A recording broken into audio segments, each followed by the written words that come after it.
Lead the way, Renata. Muted, there we go. Thank you for the introduction. I really appreciate it. Sorry I got kicked off there. The internet was a little wonky for a second, but we're all set to go. Welcome everyone to our lunch bunch on Mines Museum. The first thing I'm going to do is sort of walk you through a short slideshow. Again, a lot of this stuff is going to be things you've already heard from Andy through our introduction, but basically give you an overview of some information about the museum in general.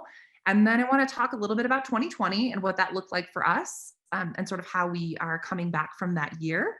And then wonderful things that we have to look forward to. And then we are going to do a pre-recorded video tour, but I'll be on here. So basically running the video and showing you everything that is different and new in the museum. I will be pausing, but I'm warning you, when I do screen share, the chat is hidden. So someone will have to pause me. I think Ruth, that's gonna be your job. And if there's a question, she'll let me know. And without further ado, let's just jump right in. So I'm going to do some screen sharing. And we are going to play from the beginning. All right, here we go. All righty. In case some of you tuning in have not seen our new logo, this right here is our new logo, new name. We were formerly known as the Colorado School of Mines Geology Museum. And what we noticed is that when students were answering, it was kind of a mouthful. It was a little hard for everyone to say. So we thought about it. We talked with the executive leadership team at Mines and with Jason Hughes in marketing. And we sort of landed on a new museum name that was a little bit shorter and we felt was better aligned with Mines' branding. And so we're now Mines Museum of Earth Science. And that's a recent development, as recent as 2019. And that's our new logo. You'll see it on all of our shirts and all of our advertisements going forward. My name is Renata Laffler. I'm the executive director. And again, Andy sort of touched on some of this, but I want to give you some information about Mines Museum. So we were founded in 1874-ish, informally. It was a teaching collection that sort of sparked the museum's collection in whole. We had some really major acquisitions after Arthur Lakes was contributing his teaching items, but we had major additions. For example, the Colorado State Mineral Collection, we have that in-house as well. But in general, we like to tell people our foundings, our beginnings were a long time ago, 1874.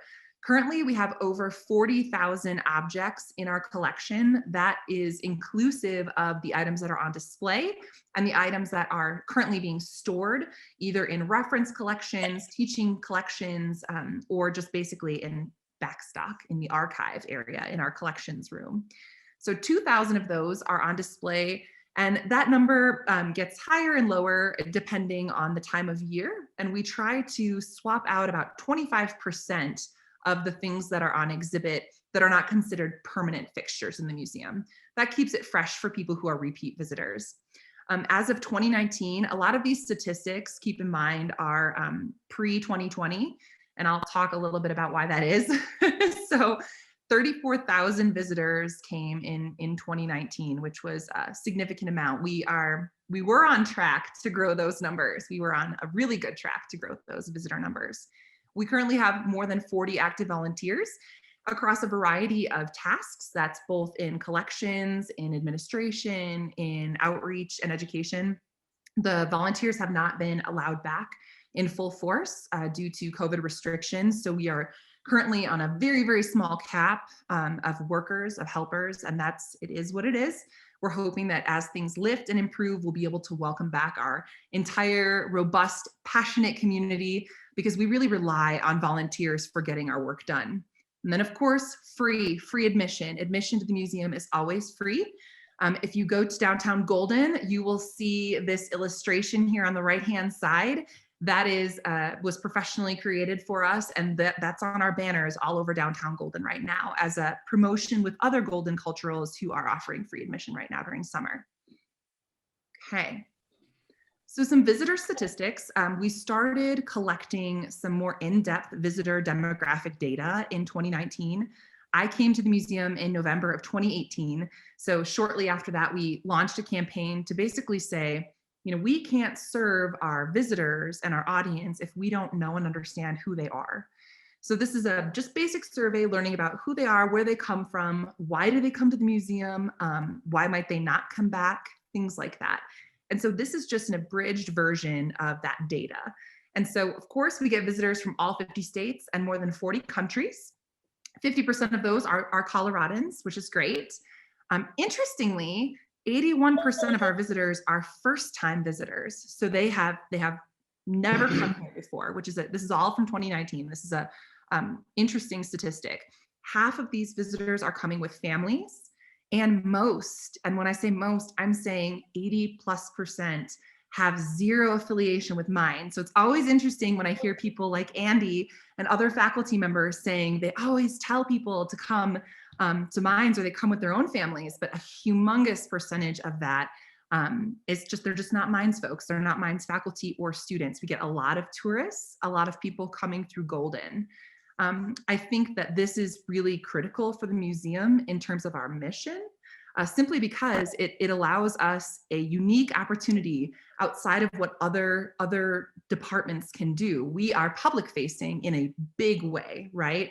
So that's great. We have a different audience than the rest of the school, and I think that that is good. It's good for us. Summer is obviously our busiest season, and now we are open 7 days a week. So just to give you a little background, we were closed from, I know I remember the day, Carol, I'm sorry, I do. March 14th was our last day of being open in 2020, and we did not open again until February of this year. So it was a literal year-long closure to the public.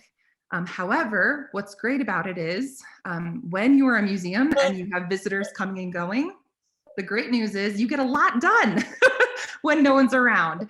So it allowed us a chance to really look at our collections, look at things structurally that might have been problematic, for example, roof leaks, and just sort of shore all of that up while we didn't have anyone around. Just so you can see growth, we have tracked visitorship since 2016. And you'll see, I mean, we had a big spike between 18 and 19, over 27% increase in visitors. And again, we were really on a trajectory until 2020 hit. Currently, our capacity, for those of you who didn't hear, even though we're open 7 days a week, we are allowed 20 people per floor per hour, and masking is still required. So we're maintaining that according to Mines policy through the summer. So that's sort of where we're at there on visitorship. Okay, let's talk about 2020. 2020 was the year that everyone would like to forget. However, in spite of that, and even in spite of a 12-month closure and no visitors, which is super depressing if you are in the museum world, it's super depressing to be in an empty museum. We had some real wins, honestly, some real wins. So we were still awarded the Traveler's Choice Award as the #1 thing to do in Golden by TripAdvisor for 2020, which was awesome. I imagine that's based on visitorship increases and experiences in 2019 that led to that early award, because we were closed for the majority of 2020. We had over 200 specimens and objects and artifacts donated to the museum in 2020, which is great. I mean, donors were still interested in supporting us in spite of a lot of the financial struggles that a lot of folks were experiencing. And one such item is a 40.5-pound Colorado meteorite, which you'll get to see when we do our virtual tour. We raised over $56,000 in cash, which all goes to support the museum. We have a brand new welcome desk, a brand new store, brand new brochures, brand new banners, and more than a dozen new exhibits. Honestly, if Ed's on here, I apologize. I don't want to undermine the efforts. I would say like 90% of the cases in the museum were touched by Ed in some way, shape, or form during 2020, be it a complete overhaul, be it edits to labels. There was a lot of collections work that was done during that time. What you'll notice on this screen, this little infographic, a lot of my focus has been on branding, marketing, just trying to elevate the reputation of the museum. People love our museum when they come and they know we have a world-class collection. And so I kind of want to shout it from the rooftops, right? So I'm working on ways to do that. The new store construction started at the beginning of 2020, March of 2020, everything kind of got rolling. Everything was complete in June. So even though we were closed, because the university is an essential business, construction was allowed to continue while we were closed down. And frankly, we couldn't have asked for better timing. Closing down the main level of our museum to visitors would have been a poor visitor experience for them anyway. So the fact that they weren't there was actually sort of a glass half full situation for us. And so you'll see we have migrated. My specialty prior to coming here was actually in retail. So I have a master's degree in mineralogy. I'm a certified gemologist, and I worked in commercial retail and academia. So product selection was something we really, really worked hard on. Rocks and minerals are awesome, and there's definitely a market for it. But knowing our audience demographic, we really wanted to expand our offerings with merch, basically. So lots of rock-related things, dinosaur-related things, space-related things, but something beyond just rock and mineral specimens. And I can tell you, and Carol and I have talked about this a lot. Carol is my boss, by the way, which is why I keep saying her name. And she's amazing. So what I want to talk about here in terms of like product selection and profitability is that even though we were, let's call it prior to Memorial Day, we were only open 3 days a week. And that was Thursday, Friday, and Saturday. And so that was our limited hours. And during that amount of time, we did in 3 days, 57% of the sales of the same weeks of 2019. So it is definitely working. I think when we're full bore, now that we're open 7 days a week in our busy season and during the holidays, I think we'll see a super duper big increase in profitability. And all of that revenue just goes to helping us support staff and museum operations. So that. Okay, so here's just examples of our beautiful new both exterior banners, if you've never seen the exterior, and then interior banners in the lobby. And then of course our new professionally designed brochures. So really nice, includes lots of gorgeous eye candy to really draw people in. You will see the focus in here is the Miss Colorado crown. I will talk more about that when we do our walkthrough. Another big focus for us going forward beyond 2020, because we were sort of in survival mode then, we can now look toward wonderful, amazing initiatives. And those initiatives are really entrenched in outreach, simply because we know we have a unique opportunity to engage the public. Time and time again, people have told us, you know what? I used to be a mines student, and it's because I went to the museum. I loved it. I loved it so much. So that's something we're really focusing on. So we've got new and improved teaching kits coming. We did a digital survey, and we had 114 teachers respond to our survey and tell us what they want from teaching kits. So that data is complete. It's been analyzed. It's really interesting. So we're moving forward on that this year. We are going to have a Mines mini museum, which is very similar to the Little Free Library concept, where we will be packaging and giving out tiny rocks, minerals, and fossils to inspire future collectors. That will be available to the public during museum hours. And then we have Mines Museum Discovery Totes, and I'm going to show you what those look like. And we hope to begin scheduling guided tours and events soon in the fall. So here's what the Mines Mini Museum looks like. This is just a prototype. It hasn't been created yet. They're working on fabricating it for us. But essentially, these little tiny shelves on the interior would hold rock specimens. They can be swapped out and moved, and they can put little hooks in there, and we can put bagged specimens. You'll see we have labels. Notice that we are totally pushing social media on this. You can see this was a drawing that someone did based on my discussion of what I wanted. It's going to be lit, solar lights. Mounted. There'll be signage with instructions on how to use it. It'll have a locking front door. And so I think this is going to be something that kids are going to get excited about. And it's a wonderful project for our volunteers to contribute to. Renata, I have a question. Yeah. Is this and maybe you said it and I missed it, but are these little museums, will they be all over the community? Like, are they? Nope. So far, just one outside of the museum, across from the parking garage along Maple. And we're going to see how the response is. Basically, we're going to put it out there. We're going to advertise and promote it, fill it up with cool stuff, and just see how it goes. You know, it's the first time we've ever done it. If it's popular, then I think expansion is something we could certainly talk about with university leadership. But this was just one of those things. You know, my kid, I have four small children. They love reading. We love little free libraries. They love rocks. So we thought this could be kind of an interesting take on that. Cool. Thanks. Yeah. All right. So Mines Museum Discovery Totes. This is another outreach opportunity. Much like what the public libraries offer, you will be able to check out a themed tote bag that is geared towards certain age groups. We have an online checkout system that we're going to use with the library, with the Arthur Lakes Library. It's going to have toys, activities, games, all age appropriate. And these are all going to be prototyped and tested by parents and homeschooling moms. That's sort of the audience we're trying to reach there, because our teaching kits are geared toward actual in-class learning. So we're just trying to expand our reach beyond just being here in Golden at the museum.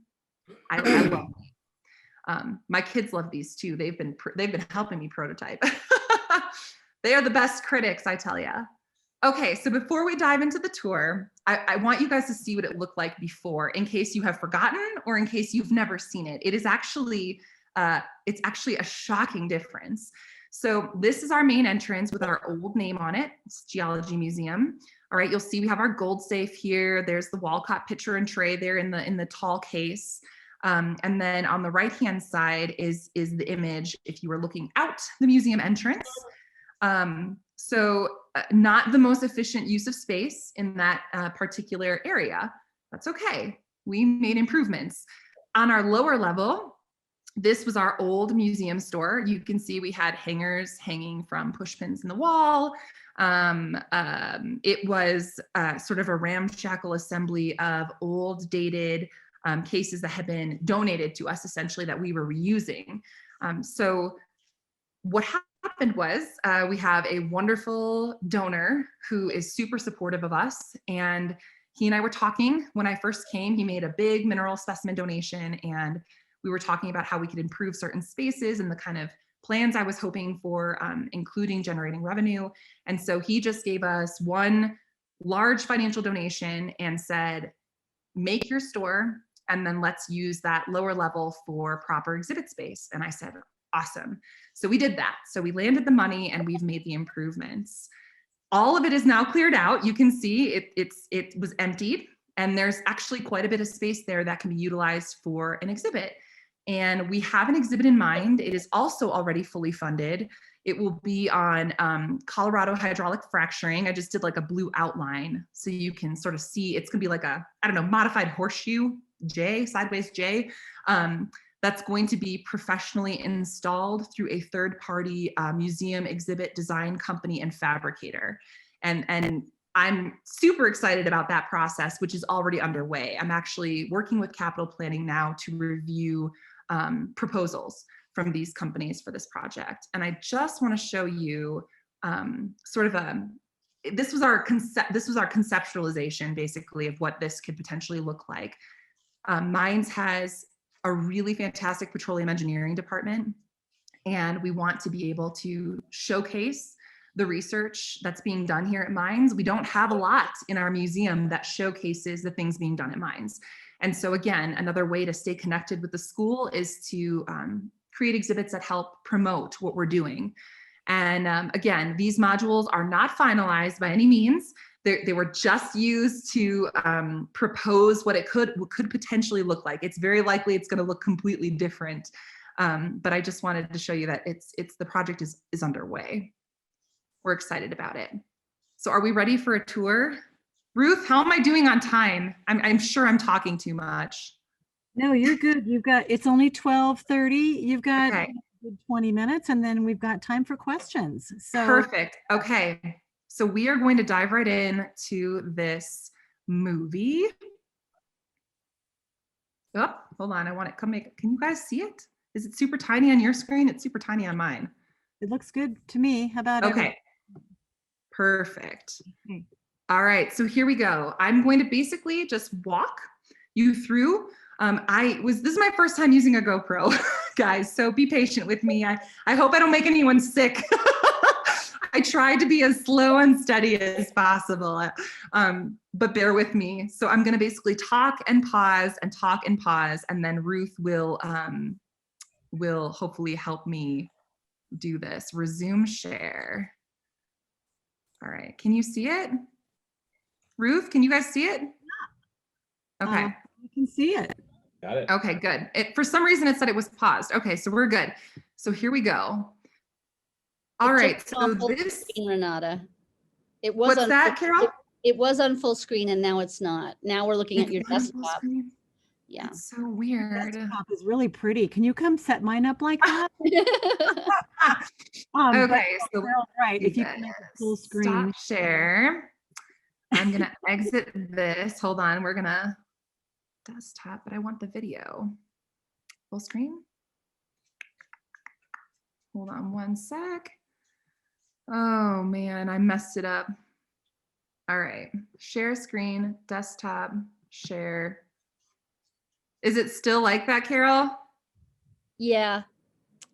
Can you, if you just manually expand it. Yeah, there you go. Okay. Looks Good. I'm gonna shrink everyone's Can y'all see faces. that? Yeah. How's Okay. that better? Looks great. All right, here we go. So this is the lobby with the new banners and also new screens that will showcase both campus and museum news. It's pretty great. So these are a couple specimens that we have in the lobby. Keep in mind, folks, that you are not getting the full-on curator's tour, which would have lots more information that would be exciting and historical in nature. This is just meant to basically show you all the changes, point out some highlights, and sort of give you an idea of what it looks like now, especially if you haven't been at the museum. If you want the real deal tour, you're gonna have to come to the museum and see it. Here we go. So new entrance, obviously, coming on in. And this is the new space. It's completely, as you can see, completely different. New flooring, beautiful high-end cabinet for merchandise. And you'll see we have a completely different selection of merch. All those cabinets on the lower section are for overstock storage, which we didn't have room for before. So we've got books, lots of kids material, still plenty of rocks and minerals, but it's more rocks and minerals in the lower price point range, which is what seems to make us money. Oh, our new ADA accessible welcome desk. It's gorgeous. I'm purposely zooming in. I don't know if the color is showing up well on your screen. This is a donated from another wonderful museum supporter, a donated aggregate of Brazilian amethyst. It's called Chevron Amethyst. It has that white and purple zoning. You can kind of see the triangles on it. And it is unlike, I think, any other countertop that probably exists. It's not set in resin, which makes it super durable. It's actually set in quartz aggregate, that black dyed quartz aggregate. It's absolutely spectacular. People stare at it all the time, like nose to the countertop, regardless of how sanitary that is. We all do it. I have been known to pet it as well. I fully admit, I'm not embarrassed to say that. Here it is. So just another close-up of how absolutely gorgeous. It's just not a standard thing you can go to the store and buy. And then this is the opposite end of the museum store where we have the operations director's office in that door on the right. And again, more merchandise, expanded books, all kinds of goodies. And we're gonna go around and I'm going to show you guys our geode cracking station, which is super, super popular with kids. It's just super popular. People pick their geode, and then we pull out the cart. It's mobile, thanks to Dan Ray, who's on this call. It's mobile, and we crack geodes for them after they pay for them, and they just get really, really excited about it. So that's pretty fun. And then to the right, which is sort of off screen, are the start of our murals, our mining history murals. And there's more information about those at the museum. Now, what you'll notice is this entire upper level is primarily Colorado. And Ed Rains, our curator, did a fantastic job of expanding the regional exhibits for Colorado. And I love this. There are certain museums that, for example, present their minerals by chemical formula and things like that. But I think especially for tourists who are coming, it's neat for them to say like, oh, I was just at Pikes Peak. I had no idea that, you know, that Pikes Peak has amazonite and smoky quartz. That's really fascinating. And I just feel like it gives us sort of a unique advantage. This is where I'm going to plug and say, I believe we have probably the world's largest, most comprehensive public collection of Colorado minerals, and that includes Denver Museum of Nature and Science. So there you go. So here we are. So that was Pikes Peak. And then this is sort of the back end of the retail space. You can see we have additional cabinets for rotating products, which has been very helpful. Again, any place we can put things to sell is good. And now you will see, if you've been to the museum before, our mining artifacts exhibit has moved. It is now here. And I think it looks really great in this location. And then on the left-hand side here, we're going to be entering these double doors, which is our special exhibits room. We have, this room is constantly changing. Yes, Ruth. Do you guys, you mentioned the Museum of Nature and Science. Do you ever swap collections with them or other museums? Sometimes, around the state? sometimes, yeah. Or do you kind of keep your stuff to yourself? No, we do. We definitely do. We do loan things out, and we do also accept loans. So one of the cases that I didn't really focus on during the tour, but you can see, is a whole case of items on loan from the Field Museum in Chicago. And then actually Denver Museum of Nature and Science pre-pandemic loaned us a touch and feel iguanodon footprint, which was really a big hit with the kids. So yes, we definitely do that. This necklace is called the Colorado Fire Necklace. It is all rhodochrosite, sweet home rhodochrosite gemstones. Please pardon my reflection. And the thing, if you know about rhodochrosite, I think that's wonderful. But I'm also a gemologist, and so I can appreciate that rhodochrosite has 4 planes of cleavage, which is essentially planes of weakly bonded atoms. And so when you take something that both has a very soft Mohs hardness, so it's already really, really soft, and then can break statistically in 4 directions, and then you hand it to a lapidary and say, hey, by the way, cut this and make sure it's as big as it possibly can be, and as sparkly as it possibly can be, and as clean as it possibly can be, and don't break it. I find this necklace to be amazing for all of those reasons. It is a super fragile gemstone. It has that stunning, I call it watermelon Jolly Rancher color. It is obviously Colorado State mineral. It's beautiful. So I'm just telling you from my perspective, this thing is not just spectacular because of how it looks or how large the gemstones are, but because of how difficult it is to cut them. This is there's some recent donations in here, a really amazing assortment of gold. We do have a lot of gold. These amethyst geodes are super popular with the kids. They come in and take photos with them all the time. Right here, pause, there.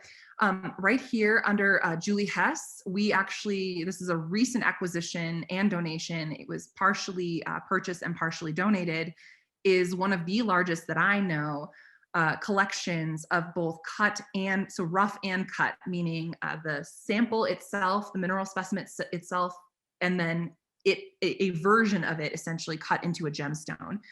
So it's amazing. We even have a rough Colorado diamond, which was, we were very lucky, very fortunate to get that actually. And then on the right-hand side, I'm going to pan across it, is a brand new donation and therefore a brand new exhibit from an alumni named Fred Dowsett. And his collection of mining artifacts was extensive. This was a huge donation that we received.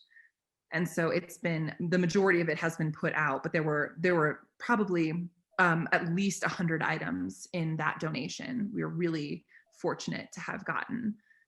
You're going to see part of our museum was shut down. Everything's getting put back together, but it was shut down because we had a roof leak. We've actually had 2 active roof leaks, unfortunately. These are not Colorado minerals. These are minerals both from the United States and from other parts of the world. We're currently looking at South American minerals. And of course, South America has spectacular minerals too. So these are just the beginning. The remainder of our worldwide minerals are in our lower level. We're running out of room for minerals, Carol. I think we need a new building. Okay, so this section here is where we were closed down. A gutter backed up, water came into the museum. That case was our newly expanded MidWestern Minerals, and that included wonderful things from Tennessee. Unfortunately, you can't see them right now. So another reason for you to physically come to the museum. And we're just gonna circle back and go around the corner and take a look at some more Colorado items.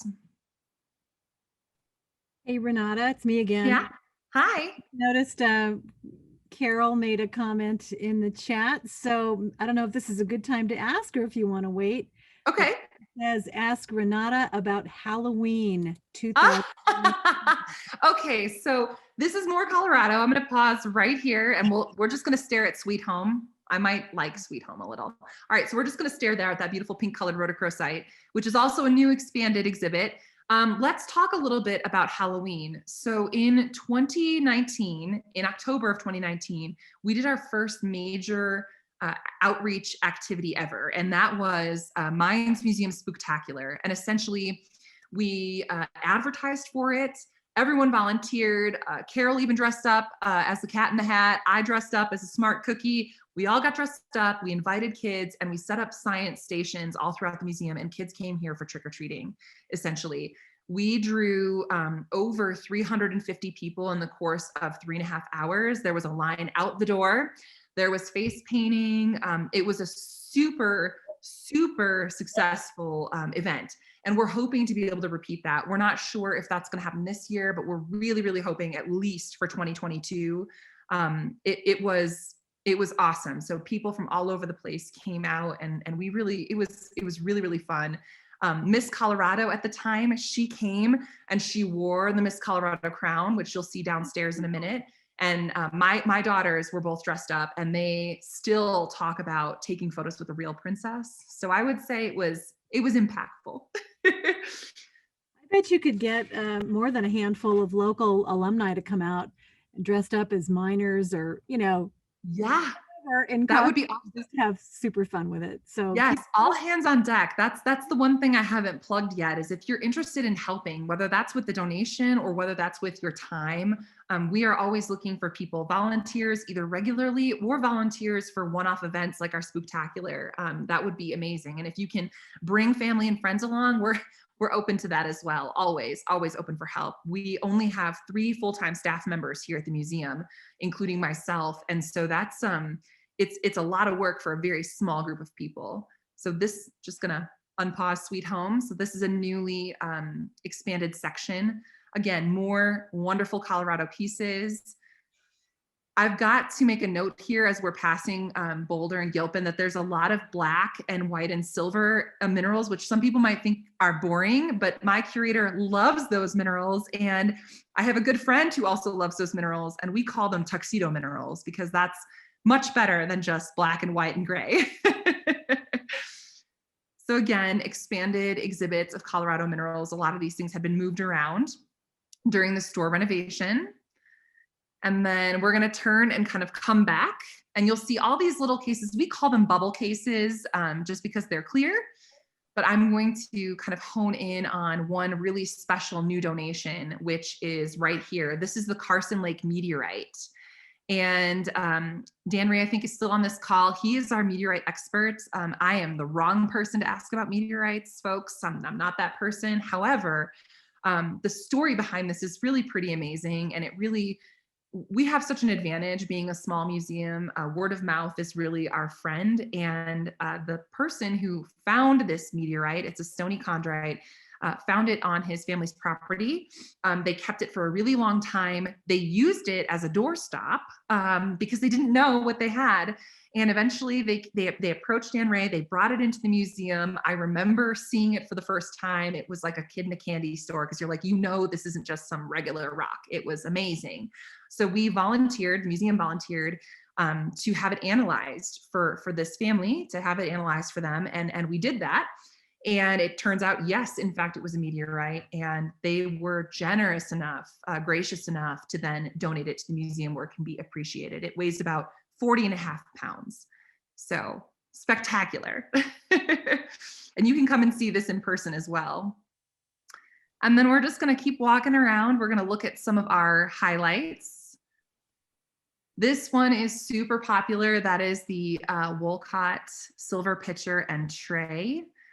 It is in fact silver. It is gorgeous. One of our volunteers took photos of the edges and did a little spinning wheel so you can see close-ups. And then of course, back to the very beginning. So you'll remember seeing all of this. Pikes Peak is where we ended. All right. These are some recent donations. We try to exhibit these as frequently as we can. The one in the center is pretty cool. It's also a Colorado piece. And they sometimes call these cave nests, right? Like little or cave pearls, the little drip mark pearls, little balls. And they're loose actually in this specimen. They kind of roll around. But I think it's neat. Again, that is an Idaho pyromorphite, super beautiful green color. So yes, so our bubble cases over here, they're constantly changing out. Again, just kind of a pan of our stunning murals that have been lovingly restored. There is unfortunately a leak behind our murals for the second time. The university is working on shoring that up as well. None of the murals have been damaged on either leak, thankfully. So the same way to go down to the lower levels, down this staircase. Up, here we go. I was walking slowly down the staircase. And you'll see as we get to the bottom that a little bit has changed down here too. What we're walking toward right now is our meteorite collection. And so we have meteorites and impactites on both sides here, you'll see. This is another exhibit that's super, super popular with school kids in particular. I mean, just this concept of rocks from space, right? It's super intriguing. I will say this, our most common question is it a meteorite? I think I found a meteorite, and we get it all the time. So thankfully volunteers and our curator help us sort of guide those folks. And on occasion it is, but more often than not, it's not a meteorite. Blaster's Mine. This is the home of our fluorescent mineral collection. It's a little dark in here, and that's okay. This was really fun during the Spooktacular because we decorated it with spider webs and spooky ghosts and things. So there was definitely screaming. Good fun. These are what our minerals look like when they are not exposed to UV. And then we have them on a timer, and then the lights go off and the lights change, and then you'll see they glow. The GoPro doesn't pick it up as well, but it is one of our most popular exhibits, especially with kids, are the glowing rocks. And they're pretty awesome. Ed has actually added, I don't know that they're in there now, but he has added 2 or 3 more really spectacular fluorescent minerals, including a ruby that will go in there from Vietnam. And this is some stuff that will be changed out in the future. We're going to update it.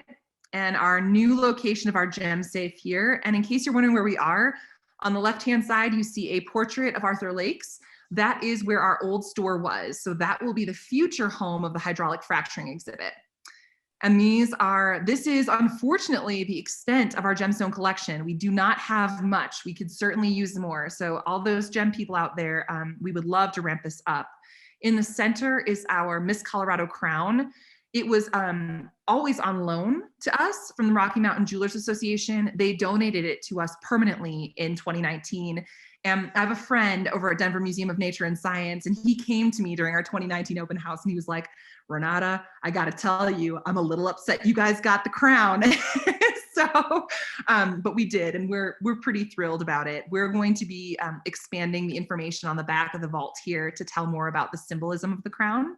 So there are columbines and Colorado mountain peaks and aspen leaves. It's really a spectacular thing.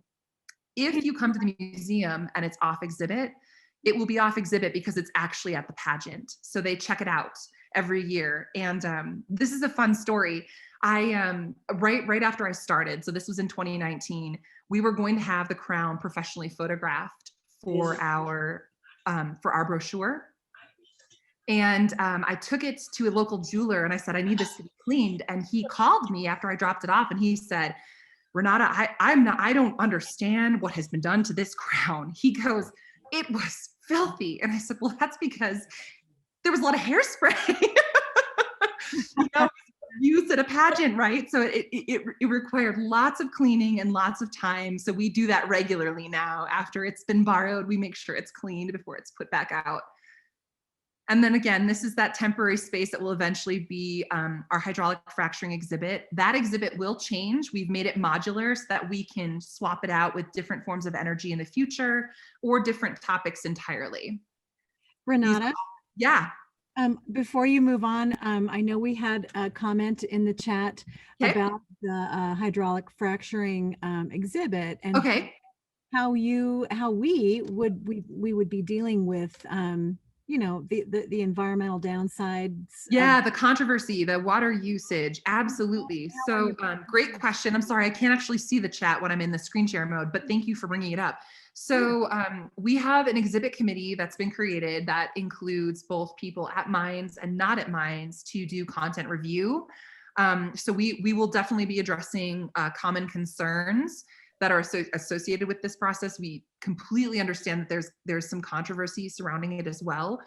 So we're going to try to provide basically science, facts, research, and then address common concerns in as balanced of a way as is possible. Again, the good news is we have a plethora of experienced professionals at mines, including people who study water and environmental, issues, all of that stuff. So we're hoping that we will be able to address all of the above for sure. Yeah, it will be a sort of a tightrope balance walk, but we are in contact and have visited a variety of exhibits across the nation regarding energy, including hydraulic fracturing, other oil, solar, wind, all of that. And so we're going to try to take all that information and make something that's educational and pretty solid in terms of balance. I hope that answers the question. Lots of people are going to be helping with that, thankfully. Hydraulic fracturing is not my specialty by any means. Okay, so this was also a new donation. This is called a Gagut. It is from France. It is the most bizarre looking thing. It is a concretion, which actually makes it a type of rock. These are all over the Palace of Versailles in France. If you have ever been there, or you can Google pictures after you get off, I swear I'm not making things up. It is like a natural sculpture. And what happens is hot acidic fluids percolate up through the ground in cracks and they pick up calcium and silica. So this is basically a silica sand with limestone cement is what this is. And it just makes these weird bubbling formations that look like natural sculptures. They're really interesting. Really, really interesting. Our volunteer, Dan Ray, he cleaned this thing with a toothbrush because there was sort of like oily residue and dirt. And we now have it out on exhibit. And it is definitely a talking point, right? It's bizarre. Very weird, but also super popular and unique. I mean, it just makes you, right? Makes you in awe of Mother Nature. This case down here was originally not here. This used to be the home of our borates, which are just white boring minerals, no matter how useful they are. And now it is beautiful and colorful, which is great. Our Critical Materials Institute exhibit, which is all about rare earth elements and sort of where they come from, how do we get them, what are they made into? And this exhibit is still out and it's always changing. So that is one with the touch screen already there. And again, we're almost at the end here. This is sort of wrapping it up. This is our mineral properties case, which is really popular with school groups. And this is sort of the start of our paleo section. So we have petrified wood. This is an exhibit on loan.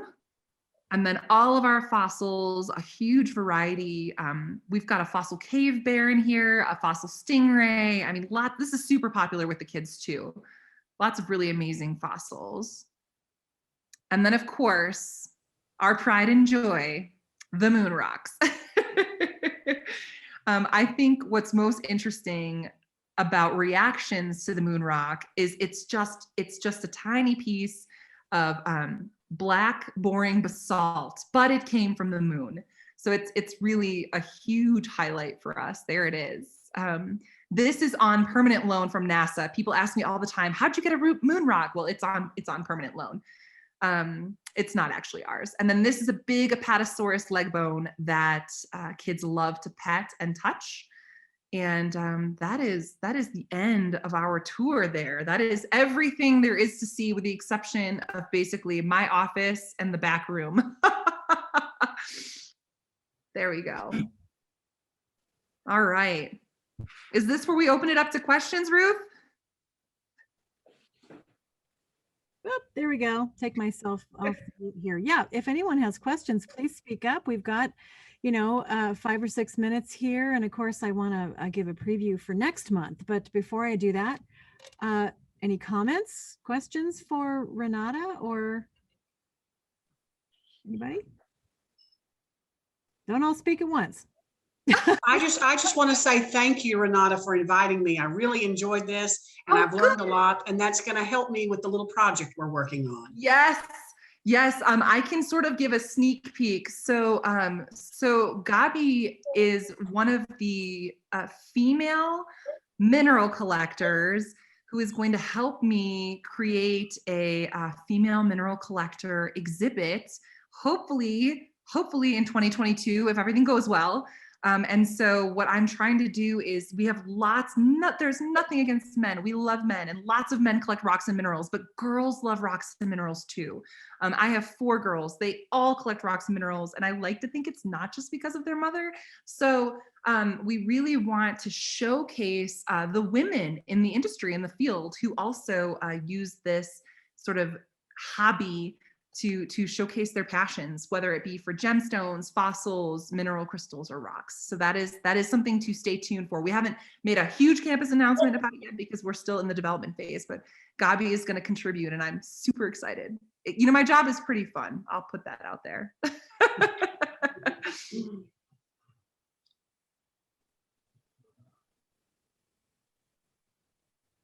Oh, wait, I see Hazel. I usually enjoyed the video of the geologic strata. That is still there. Yep, that video is still there. And we still, another great question. We do still have that video running, and it's also very popular. I enjoy it. I watch it every once in a while as well, because it's a good reminder of what you're seeing outside the window. In addition, we also have an exterior geology trail, and we do have brochures that is managed by the geology department on campus, but we promote it and have little free brochures with information. So if you're ever here and want to walk that trail, it's pretty cool too. From Ian, do we have an acquisition fund? Great question. So the short answer is we didn't used to. We didn't used to. Everything that we receive is basically donations, whether it's money or whether it is physical specimens. However, on occasion, there are things that get deaccessioned that really have nothing to do with our collection, or in some cases are duplicates. Now, we know that this is a controversial topic for a lot of people, but the fact of the matter is museums can't keep everything that they're given. And so we have to figure out how to deal with that. So our options are trade it with another museum or institution. We can donate it to another institution, or if it's a specimen that's not museum quality, we can donate it to a school, other things like that. And then the last case scenario is to sell. And so this year we had 3 objects that we sold. Again, had nothing to do with the collection. We followed all of our policies, and we actually created with those funds, because this is museum best practices, we created with those funds an acquisition account. Now, I must say, minerals in particular have really skyrocketed in value. So if you ever go to the Denver Museum, or not the Denver Museum, the Denver Mineral Show, you can go and see kind of the prices of what a museum quality specimen would be. So our acquisition fund it's super small. I highly doubt it could get us one really stunning specimen. So we really rely on donations. We will continue to grow that pool over time. Some institutions I won't name names. Some institutions have acquisition funds, but we don't. In general, we don't. We've sort of got one that we try to ramp up over time, but in general, mostly donors will buy specimens for us and then donate them. Yeah. What else? I'm looking at the chat. Okay. Any other questions? I know we're getting to the end of our time here. Oh, here's a question from Phyllis. You had mentioned that you are only open for 3 days a week. Which days? I'm in California. Yeah. In Colorado. What do we do? Great question, Phyllis. So as of Memorial Day, we lifted our 3-day limit. And so we are now open 7 days a week. So our hours are Monday through Saturday, 9 to 4, and then Sunday, 1 to 4. And again, we're still operating on a limited capacity. So it's still 20 people per hour per floor. But in general, weekdays are less crowded. So if you're wanting a little more elbow room, I'd recommend weekdays for a visit. And you can always call ahead. We always have someone at the front desk to answer your questions as well. Great. Well, I will just chime in real quick as we wrap up today's program. First of all, thank you, Renata. And wow, I want to just leave my office and walk over there right now. So that's awesome. The point. You guys should. We would love to see you anytime. You're always welcome. Thank you. I just wanted to let everybody know Lunch Bunch next month will be on July 15th, right? It's always the third Thursday, noon to 1. And our program, this has not been posted on the website just yet, but we will get that up here in the next couple days. We're going to be focusing on cornerstone design at mines, which is, I think for many of you know it as senior design, right? It's the process that you start as a freshman and you end as a senior and you give your presentation, and it's kind of like science fair on steroids, right? It's so cool.